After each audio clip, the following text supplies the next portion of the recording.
My mother-in-law dropped a bombshell. She and my husband are moving out, leaving me behind to care for my father-in-law indefinitely. I was stunned. It was as if she was supporting my husband's affair. They plan to live with his mistress, where my father-in-law, who requires constant care, also resides, but they were completely neglecting his needs. Furious as I was, I couldn't abandon my father-in-law to fend for himself. Then, out of nowhere, my father-in-law stood up, shattering the illusion of his dependence on the wheelchair. Let me back up. My name is Linda, almost 30, and I've been married to Tom for 3 years. We once cherished each other's company, but lately, things have grown stale, almost routine. Maybe it's what they call being too comfortable. About a year ago, Tom's work suddenly picked up, leading to frequent business trips that had never been part of his job before. Although he provides for us financially and I have a stable job, something felt off. Even when he was home, our connection seemed strained. Some might say we'd fallen out of love, but that wasn't quite it. This was just how our marriage had become mundane, yet familiar. Then, one evening, I came home from work to find Tom there, hours earlier than usual. He never made it back before 10 p.m., yet here he was at 7 o'clock. "Welcome home," he greeted me, catching me off guard. I asked why he was home so early, and that's when he told me the news. His dad had been in an accident at work, hit by a car that ran a red light. The crash left him paralyzed in both legs and one arm. Thankfully, his life wasn't at risk, but he'd need a wheelchair from now on. I was devastated. My father-in-law, who loved hiking and fishing, was now confined to a chair. He had always treated me like his own daughter, and seeing him like this broke my heart. Tom explained that his mom had called him about the accident, but since they worked at different companies, he hadn't been able to leave work right away. He was frustrated, and I was heartbroken that such a kind, vibrant man had been dealt such a cruel blow. But there was no time to dwell on it. "Linda," Tom said, looking me in the eye, "Mom has a favor to ask about Dad." What did she ask? I replied, bracing myself. "She's asking if we can help take care of him together." "Take care of your dad? Like, move in with them?" Yeah. Mom's getting older, and taking care of Dad on her own might be too much for her. She thinks it would be a huge help if we both pitched in. "So, we'd be moving in with your parents?" Tom nodded. "There's plenty of space for us there. Is that okay with you?" I couldn't answer right away. I cared deeply about my father-in-law, but the thought of becoming his caregiver, something I had no experience in, felt overwhelming. "I know it's a lot," Tom said gently, taking my hand. "But if we leave it all to Mom, she might burn out. If we work together, I know we can do this. It's just, I have a job, Tom. How am I supposed to manage both?" He paused before responding. "I was hoping you could quit your job to focus on taking care of Dad. I'll cover all the expenses." "Quit my job?" I repeated, shocked.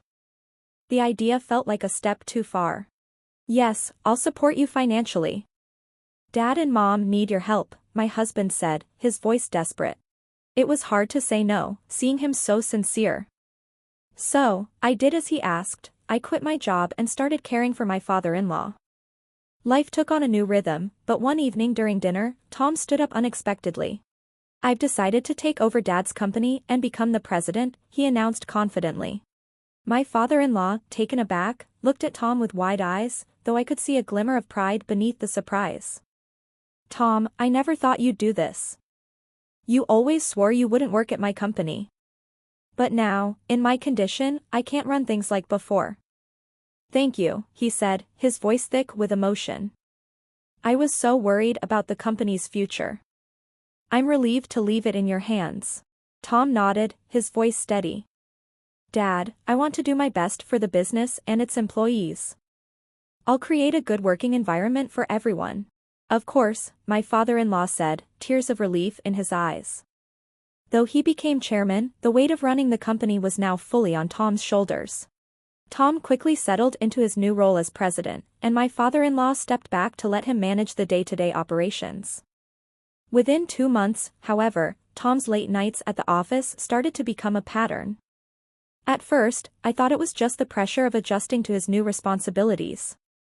But soon, things felt off. One night, I woke up when I heard Tom coming home late again. As he walked past me, I noticed a strange scent, soap. Not the kind we use at home. I asked him about it, and he immediately got defensive. "It's just from the office," he muttered, brushing me off. "I've been working hard, trying to get everything under control at the company." Still, I couldn't shake the feeling that something was wrong. His evasive behavior only deepened my suspicions. Every time I tried to ask him about it, he would get irritated, accusing me of not trusting him. One night, I couldn't hold it in anymore. As soon as he walked through the door, I asked him directly if something was going on. I wasn't trying to accuse him of anything, I just wanted to understand why things had changed so much. But Tom lashed out. "Why are you always questioning me?" he snapped. "I'm working late every day so you can live comfortably. Why can't you appreciate that?" I tried to explain that I didn't mean to accuse him, but he wasn't having it. He stormed upstairs, leaving me feeling even more unsettled. A few moments later, I heard him in the bedroom, slamming drawers and turning away from me as he buried his face in his phone. The next morning, things took a turn for the worse. My mother-in-law, clearly informed by Tom, confronted me with anger. "You're accusing Tom of cheating just because he's working hard for you?" she said sharply. I tried to tell her that I was just concerned and wanted to understand what was happening, but she wouldn't listen. "You need to stop making him uncomfortable. He's doing his best for this family," she scolded, before storming out and leaving me to handle all the household chores.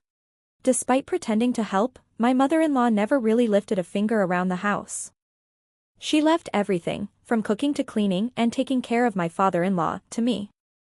During the day, she'd find excuses to go out, returning only in the evenings.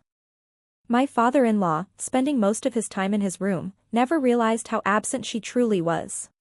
As if that wasn't enough, she warned me not to say anything that might cause problems for Tom or her. The unspoken message was clear: keep quiet and stay in line, or things would get worse. I often felt the weight of my self-absorbed mother-in-law's unfairness, but all I could do was silently manage the housework and caregiving. The only reason I could endure it all was because of my father-in-law. Every time I helped him, he'd offer a heartfelt apology.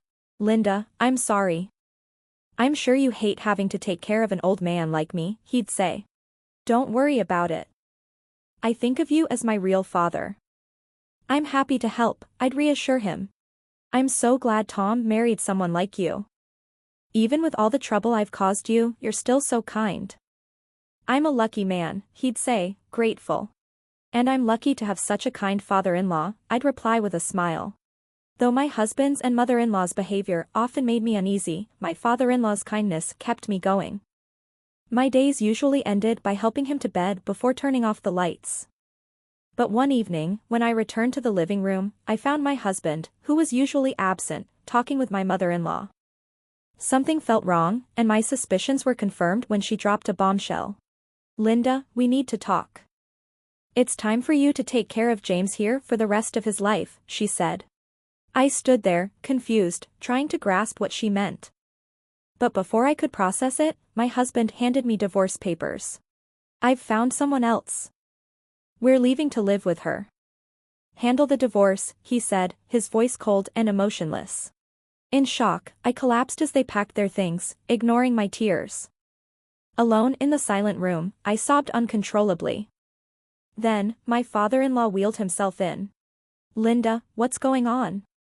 "I heard noise," he asked, concern etched on his face. Through my tears, I told him everything. As I spoke, his expression hardened. When I finished, his eyes blazed with determination. Suddenly, he stood up from his wheelchair, his voice strong in a way I'd never heard before. "We're going to fight this," he declared. I stared at him in shock, glancing at his legs, but he quickly explained he could walk and had kept it a secret. He assured me it was time to act. From a drawer, he pulled out a large envelope filled with evidence, photos, documents. My heart pounded as he revealed the truth. He had discovered my husband's affair, along with my mother-in-law's. Tom had been leaving work at the same time every day since becoming president, only to come home late at night. Suspicious, my father-in-law had hired a private investigator, who uncovered everything, Tom's infidelity, and even my mother-in-law's. Shockingly, she had known all along and had been complicit, even meeting with him and his lover. I was floored. All this time, I had been the last to know, but now, with my father-in-law's support, I wasn't alone. We were ready to fight back. My father-in-law had gathered the evidence recently and had been debating when to reveal it to me. "I'm sorry it's come to this," he said gently, "but I believe it's time to confront them." "I'm relieved I could finally tell you." Determined, I replied, "I can't continue like this. I want to fight back." "Leave the rest to me," he said confidently. Without hesitation, he made a call to someone at the company. As a result, my husband was swiftly removed from his position as president. Following my father-in-law's advice, I filed for divorce and demanded a fair division of assets through my lawyer. About a week later, Tom stormed into my in-laws' house, furious. He confronted both of us, demanding an explanation for why his infidelity had cost him his presidency. My father-in-law didn't mince words. He laid the blame squarely on Tom for neglecting his responsibilities, not just to the company but to our family. He spoke of the pain and suffering I'd endured and how Tom's selfishness had caused irreparable damage. Then, he banned Tom from ever setting foot in the house again. Desperate, Tom turned to me, pleading for help. He begged me to convince my father-in-law to forgive him and retract the divorce. He even promised to end the affair and withdraw his claim on the division of property. His pleas, centered entirely on his own interests, disgusted me. Even in his downfall, he thought only of himself. Withdraw the divorce? I repeated in disbelief. What are you even saying? I never wanted to stay with you. I'm relieved to be rid of someone as pathetic as you. There's no going back. I met his gaze, anger and clarity in my voice. Your divorce, your fall from the presidency, those are the consequences of your own actions. You made your choices, and now you're reaping what you've sown. Tom, confused and desperate, tried to backpedal, claiming the divorce papers had only been a scare tactic. I figured as much, I shot back. You, your mother, your mistress, I hope you all rot together. Keep holding on to the fantasy that someone will bail you out. I chased him out, slamming the door behind him. From outside, I could hear his pathetic wails, begging for forgiveness, but neither my father-in-law nor I responded. Shortly after, Tom's mistress learned he was no longer president and kicked both him and his mother out of her house. With nowhere else to go, they ended up living in a rundown motel. Jobless and broke, they soon fell into debt, working menial labor just to scrape by. They couldn't even afford rent, moving from day to day in misery. Meanwhile, I continued living with my father-in-law, caring for him in his home. You're welcome to stay here as long as you want, he said warmly after the divorce was finalized. Grateful for his generosity, I decided to stay. Recently, he started attending a senior daycare, which gave me time to focus on work while he was out. Though there might be challenges ahead, I'm ready to face them, determined to care for him as he cared for me.